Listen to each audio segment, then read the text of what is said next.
හෙළ ළමයි එන්නද මාත් එක්ක ආන විලුන්දාව අපේ භූමිය වටේ රැවුමක් යන්න. මේ තියෙන්නේ අපේ භූමියට යන පාර ළමයි. එතකොට මේ තියෙන වැවේ නම මයියාව වැව. මේ වැවෙන් තමයි මේ අවට තියෙන කුඹුරු වලට වතුර ගන්නෙ. එතකොට මේ ඉන්නේ හුරු බුහුටි මම.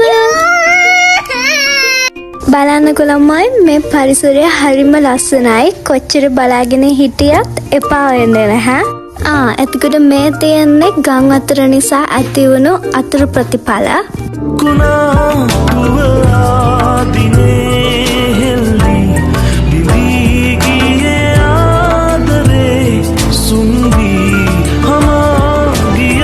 මෙතන තියෙන්නේ තෙප්පම් කියලා අපේ තාත්තා කිව්වා.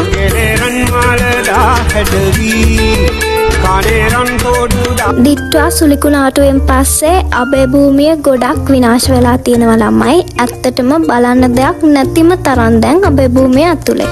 අපේ භූමියට ගිහිල්ලා අපි දැන් මේ යන්නේ මුතුපන්තිය බීච් එකට.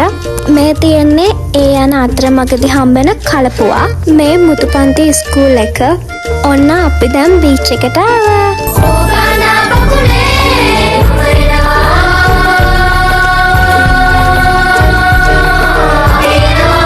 මුතුපන්තිය වෙරළට යද්දිම අපිට බලා ගන්න පුළුවන් දීවරය ගොඩ දෙනෙක් දැල් තෝරනවා. මේ දවස්වල මුහුද නම් ටිකක් සරයි ළමයි. ඔන්න එහෙනම් අදට මගේ මුතුපන්ති ගමන ඉවරයි. තවත් මේ වගේ වීඩියෝස් බලන්න මාව සබ්ස්ක්‍රයිබ් කරලා තියාගන්න. බයි බයි.